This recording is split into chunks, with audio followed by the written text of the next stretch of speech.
Phone খুললে TV খুললে এখন শুধু দুর্নীতি দুর্নীতি দুর্নীতি, কিন্তু একটা দুর্নীতি সামনাসামনি হচ্ছে, চোখের সামনে হচ্ছে, কিন্তু সেটা কারোর নজরে পড়তেছে না। আর সেটা হলো লিচু কাকুরা লিচু বিক্রি করতেছে। হ্যাঁ, এটা তো দুর্নীতি। ওই যে 1 কেজি লিচু চাইলে ওই 250 গ্রাম 300 গ্রাম যে ডালপালা গুলা ধরাই দেয়, লাডি বাডি গুলা, ওগুলা দিয়ে আমরা কি করবো? ওগুলো কি আমরা খাবো নাকি? তাই ওগুলা কি খাওয়া যায় নাকি? তাই ওগুলারও তো টাকা নেতাছে, তাহলে হইলো না এটা একটা দুর্নীতি? এগুলা কি? আম যখন আমরা বাজার দিয়ে কিনি তখন কি আম গাছের সঙ্গে আম গাছের লাডি গুলা কি ধরাই দেয় হাতে?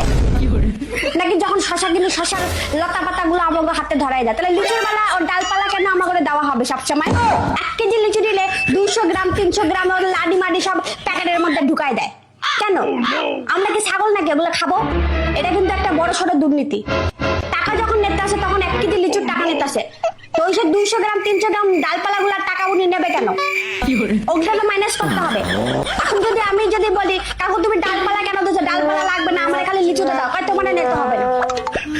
কি মানে চোখের সামনে আমি যদি আঙুল দিয়ে দেখাই তুমি এটা দুর্নীতি করতেছো, সেটা বলা যাবে না, তবে তোমার নিতে হবে না। আরে খাবো না আমি লিচু।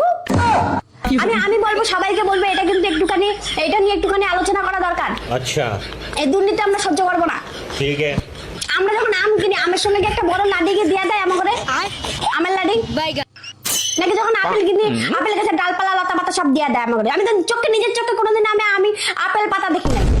তো লিচু পাতা কেন দেখবো এই সিজনে? খালি লিচু পাতা আমার করে কেন ধরাই দেবে সবসময় আমাকে প্যাকেটের মধ্যে? আমরা কি লিচু পাতা চাইছি না লিচুর ডালগুলা চাইছি? কোনোটাই চাইতেছি না, আমরা খালি লিচুটা চাইতেছি। তো কেন দেবে ডালপালা? এটা একটা চরম চালাকি করতেছে। মানে কি বলদা পাইছে আমার ঘরে নাকি বলদা পাইছে বুঝতে পারছি না আমি কিছু। আমি একটুখানি বলবো এই বিষয়টা নিয়ে একটুখানি খতিয়ে দেখা হোক।